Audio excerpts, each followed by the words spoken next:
and welcome back. We are joined by Raj. Raj, would you like to give us a little intro? I'd be happy to. Raj Gossain, I run one of the product teams at Unity Catalog, on Unity Catalog, I should say. I've been at Databricks for actually 3 years, and this is my 4th summit now. Nice, okay. Amazing. Great. Actually, it's my 4th summit too. It is? Okay, Yeah.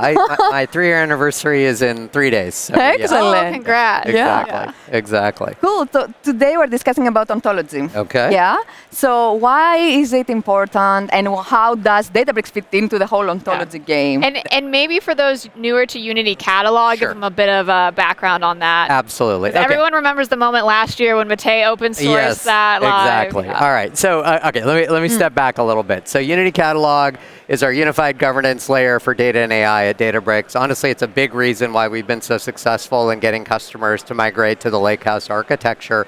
Provide security, lineage, governance capabilities, auditing, and we've added semantics capabilities to it. And so I think, why does ontology matter? The biggest challenge that people have with LLMs is if an LLM doesn't have context around your business, it's going to hallucinate, it's going to make up answers, and it's going to give you stuff that you can't trust. And so we thought it was essential to build a knowledge or context layer into Databricks, and it spans both the Genie ontology as well as semantics within Unity Catalog. Yeah. Very nice. Okay. Awesome. Cool. And then in terms of, how it is relevant to AI and agents, can you give us an idea of Absolutely. how do we parse it? How do we fetch it? No, it's a great question. So let me start with the Unity Catalog layer. So what we've done with UC is we have visibility into all the assets that are in the lakehouse as well as those that are federated into Databricks.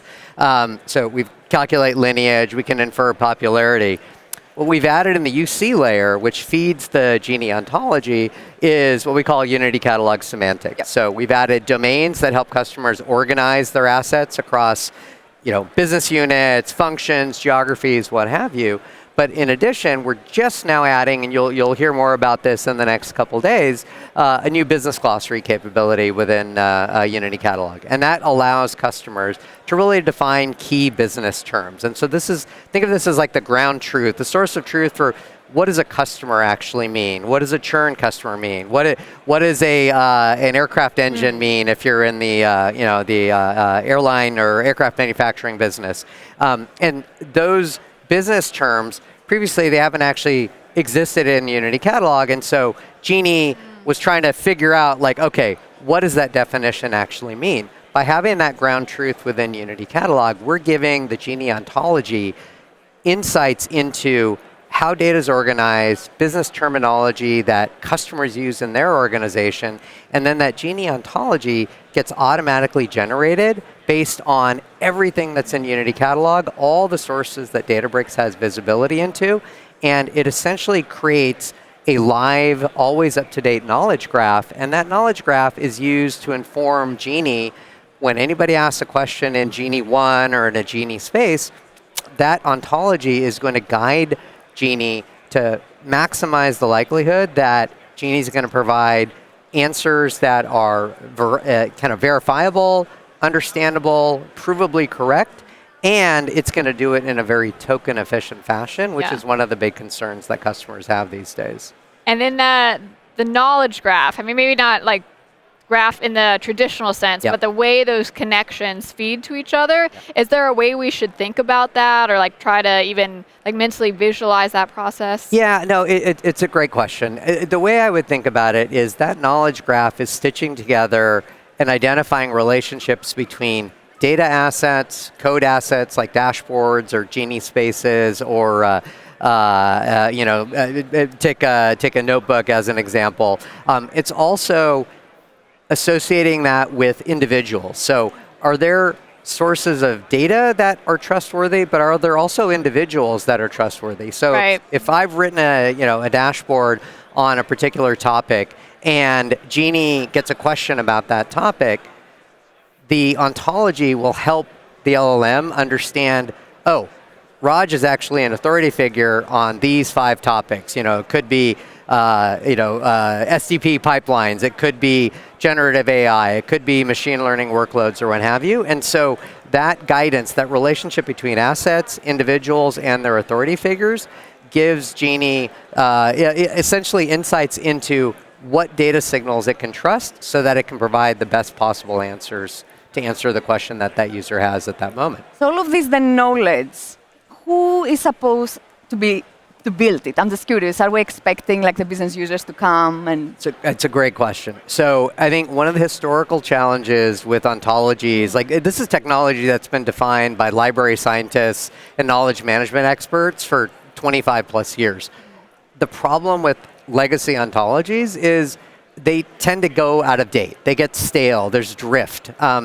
There's only so much knowledge that you can curate. Now, the UC glossary layer is going to be designed so that it's as easy as possible for that glossary source of truth to be authoritative and stay up to date. But for that long tail of knowledge that exists within an organization, it's impossible for humans, data stewards, to keep that knowledge up to date. So I think the big innovation for the Genie ontology is it's always monitoring the activity in the lakehouse, all of the consumption patterns, the queries that are submitted, the ML models that are being run and trained, and individuals that are accessing and creating new artifacts. And so that ontology layer is always up to date. It's always permission aware. That's the other thing that's absolutely critical is you may have access to certain data that I don't have access to. Right. Your subset of the graph in the Genie ontology should look different than mine because you should be aware of and have access to things that I shouldn't have access to. And so keeping that knowledge graph up to date,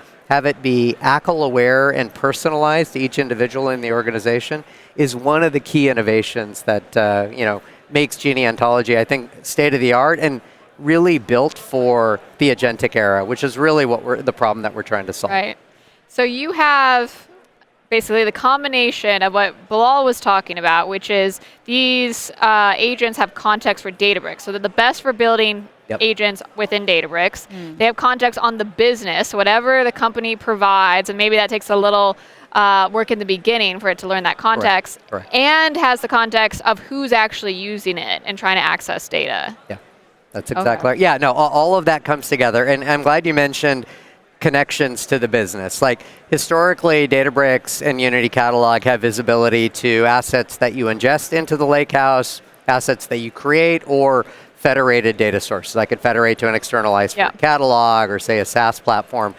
The other thing that we've been building with the Genie team is connectors to unstructured business knowledge so that business context can come from all of that knowledge that exists in your organization that's not structured and doesn't live in Databricks. Okay. So Slack channels, Teams channels, stuff in SharePoint, stuff in Confluence or any of those unstructured data platforms that have enterprise knowledge. Genie ontology has visibility into that as well. And so it can infer things about what's happening at this very moment. It can compute answers based on what it knows and what's current, as opposed to simply being a smart search engine, which is what a lot of LLMs end up resulting in. Is they're great retrieval engines, but they're only looking for, is there a document that can answer this question? Not, hey, if I want an update for sales in the last month for this product line, there's data, there's events that have taken place over the last 7 days that are going to inform that answer. You want an agent that knows not only what that product line means and what it's about, but also what's the source of truth for that data, and that's where the ontology comes in. What we are describing is clear that now when we are talking about ontology, it's not linked with Genie space as it was before, right? That was one of the biggest questions we had with Genie spaces when we were really talking about it with our EMEA, like European customers, right? It was like, okay, whatever I'm doing is on this specific space. How can I expose it to everything else? Now what you're describing actually solves for this. It absolutely does. And I think the best part, I had a bunch of customer conversations earlier today, in fact.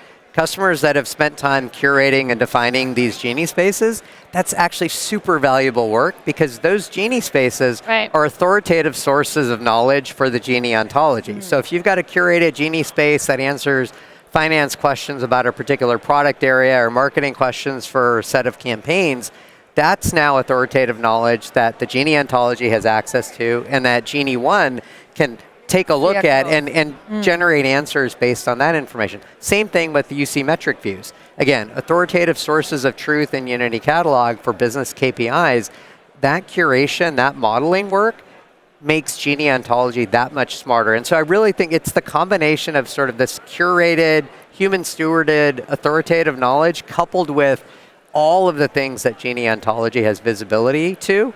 That's that virtuous cycle that makes Genie 1 so powerful. So that maybe you don't have to curate as many Genie spaces going forward, but the ones that you have are going to be super valuable. Exactly. That's exactly right. And then you also talked about certification of assets, right? Yes.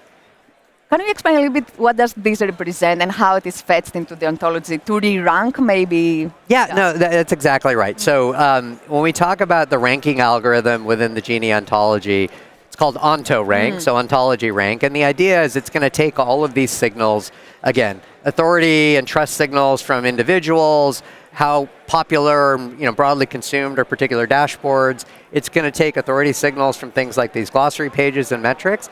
The additional signal that stewards or even agents can apply is a certification tag. And so that certification is almost like a little good housekeeping seal of approval. It's like, you can trust this. This is the certified dashboard for revenue analytics for this business unit. Or this is the certified table for insights into customer performance or a metric view or what have you. And so, again, it's those small additional signals that humans can apply to data and workspace assets in Databricks that can, again, improve the quality of the answers that Genie 1 ends up providing, and, again, be as token efficient as possible, because the LLM's not searching across everything. It can kind of narrow its search to trusted assets to the extent that those assets have been certified. So this all works together into a pretty seamless fashion. So you're almost creating, like when you get the results, like a re-ranking system that, that it's all learning in that time period. All the time. And so how exactly does that work, like taking in the new information?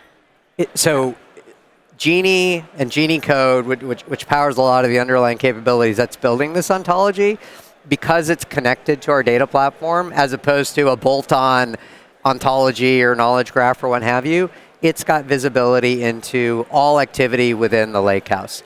New data that's been ingested, schema evolution for critical pipelines, new artifacts that have been created. And so as a result of that, if things change, the Genie ontology is aware of it. It's going to re-rank stuff on an ongoing basis. And so as trust signals change, say somebody leaves the company, or maybe, product A replaced product B, that signal is going to exist in your data platform, in your pipelines. And as a result, the Genie ontology is going to become aware of that. It's going to self-update. And again, you're going to maximize the likelihood that you're going to get an answer that is trustworthy and believable, as opposed to the agents doing what they want to do. Like if you're on ChatGPT, they're going to find an answer, whether it's true or not. They're going to give you something, and you don't want that in your enterprise context. Right. And Raj, that was a lot of awesome information that was diving in pretty deep. If you can give the 60-some thousand people that are registered right now and watching one sentence of like, hey, how, like, what's the takeaway? What's the walk away that you want them to have? I think the takeaway is Genie ontology is going to do the work for you. Get your customers on automated identity management so you can make Databricks available to all of your employees. It's super simple. It works with Entra. It works with Okta. And then turn on Genie 1 and give your users access. If you add context with metrics and Unity Catalog Glossary, it's going to be even better. But you don't even have to do that. You can just get started and point Genie 1 at your lakehouse and unleash the power of Genie 1, the best co-work agent you could possibly have access to. You just need to try, I think. Yes, exactly. You just got to get started. Yeah. All right, Raj. Well, thank you so much for joining us. Thank you. Good to see you.